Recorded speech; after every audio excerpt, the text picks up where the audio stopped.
How I will complete my entire syllabus till February and, ताकि मार्च अप्रैल में बस revision and test दे पाएँ। अब की बार पता नहीं कट ऑफ कितना हाई जाएगा, लेकिन अपने एंड से प्रिपेयर रहना बहुत ही ज़्यादा इंपॉर्टेंट है। तो आज के स्टडी ब्लॉग में आई विल शेयर कि how I will complete my syllabus till February, और मेरा सिलेबस अभी कहाँ तक पहुँचा है, क्या अपडेट है, और अभी मैं अपने रिवीजन को कैसे मैनेज कर रहा हूँ।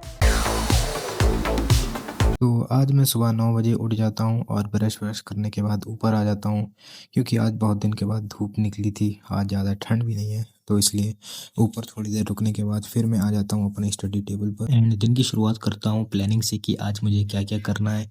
आज मैंने फिजिक्स के 2 चैप्टर लिए हैं, वेव्स एंड इलेक्ट्रोमैग्नेटिक इंडक्शन। तो वेव्स का रिवीजन करना शुरू करते हैं। तो इसको मैं रिवीजन करूँगा एमआर सर की रिवीजन पीडीएफ से, और इसमें मैं साथ ही साथ शॉर्ट नोट्स भी बनाता रहूँगा, और ये मेरी कॉपी है, इसकी भी हेल्प लेता रहूँगा। तो मैंने वेव मोशन का रिवीजन करना स्टार्ट कर दिया, और अब बात करते हैं कि फरवरी तक सिलेबस कैसे कंप्लीट करने का प्लान है। मेरा टारगेट था जनवरी तक सिलेबस खत्म करना, लेकिन मैं फिजिक्स को बैच के साथ ही फॉलो कर रहा हूँ एमआर सर से।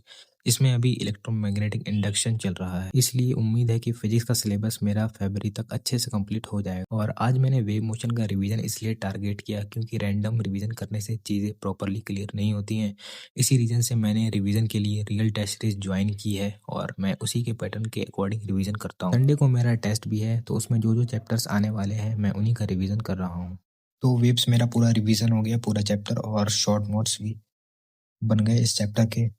एंड अब अगले टास्क पर आते हैं। तो इधर वेव्स तो हो गया ख़त्म, तो दिस इज़ डन।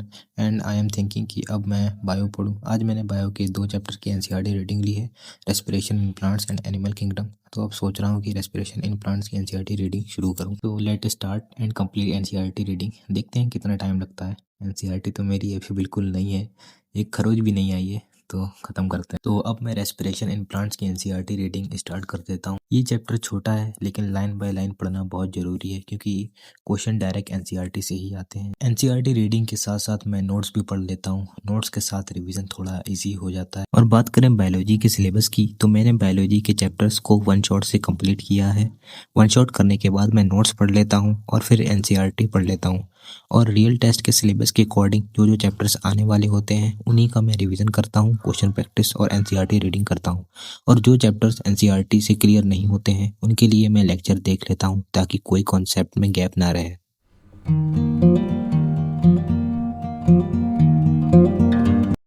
तो फाइनली रेस्पिरेशन इन प्लांट्स की एनसीईआरटी भी हो गई, नोट्स भी कर लिए, और इसके मैंने पीवाईक्यू सॉल्व कर लिए। इसके पीवाईक्यू अराउंड 23 पीवाईक्यूज थे, जिसमें मुझसे 18 हो गए और 5 नहीं हुए। लेकिन मैं इसकी कल क्वेश्चन प्रैक्टिस करूंगा, तो ये चैप्टर पूरा पक्का हो जाएगा कल।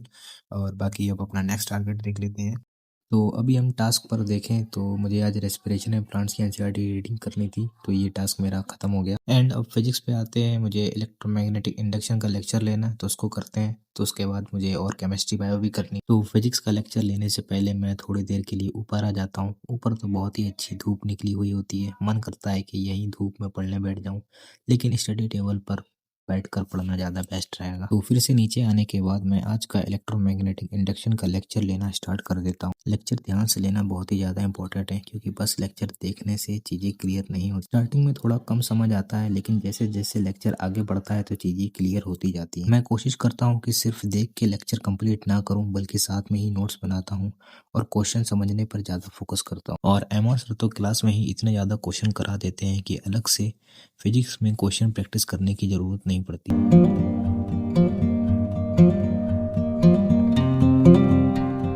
तो फाइनली आज का इलेक्ट्रोमैग्नेटिक इंडक्शन का लेक्चर भी कंप्लीट हो गया, और नोट्स भी बन गए साथ ही साथ।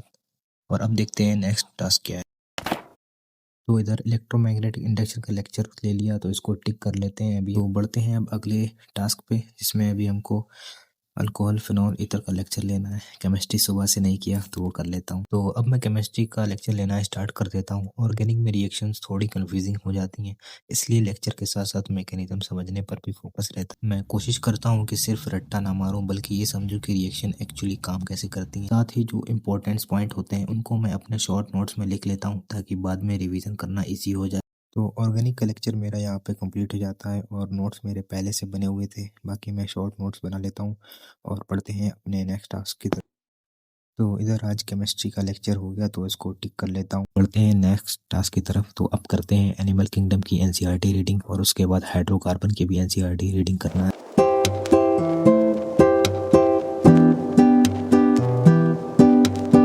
अब मैंने एनिमल किंगडम की भी एनसीईआरटी रीडिंग करना स्टार्ट कर दी। ये चैप्टर मैं पहले भी 2 बार पढ़ चुका हूँ, क्योंकि ये चैप्टर संडे को टेस्ट में आ रहा है तो इसका अब प्रॉपर रिवीजन कर रहा हूँ। चैप्टर थोड़ा लेंदी है तो मेरा फोकस मेनली क्लासिफिकेशन और एग्जाम्पल्स पर है, क्योंकि क्वेश्चन यहीं से ज़्यादा आते हैं। बात करें केमिस्ट्री के सिलेबस की तो फिजिकल केमिस्ट्री ऑलरेडी कंप्लीट हो चुकी है, लेकिन काफ़ी टाइम से उसका रिविज़न नहीं किया है, तो उसको भी मैं धीरे धीरे स्टार्ट करूँगा।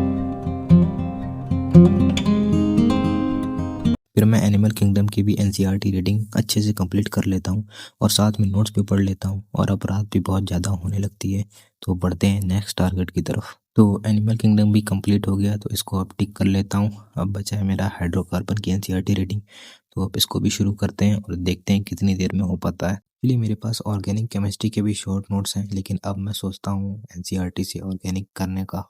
दैट्स वाई इसको अब मैं एनसीईआरटी से भी थोड़ा थोड़ा करके पढ़ना शुरू कर रहा हूँ। अभी तक एनसीईआरटी तो पूरी नहीं है, क्योंकि अभी तक मैंने ऑर्गेनिक की एनसीईआरटी नहीं पढ़ी है। मैं नोट्स और एनसीईआरटी की हेल्प लेके मैं हाइड्रोकार्बन की एनसीईआरटी रीडिंग भी स्टार्ट करता हूँ।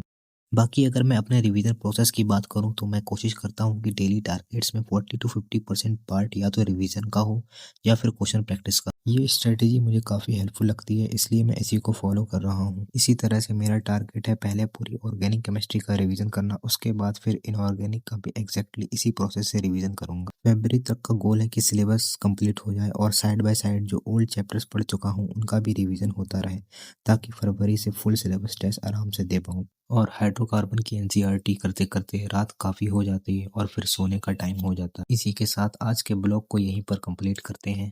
तो अब आप लोग नीचे कमेंट में ज़रूर बताना आपका सिलेबस का क्या अपडेट है, बैकलॉग कितना है और कब तक सिलेबस कंप्लीट करने का प्लान है। तो लास्ट में मैं अपने स्टडी टेबल को अरेंज कर लेता हूँ और फिर सोने चला जाता हूँ।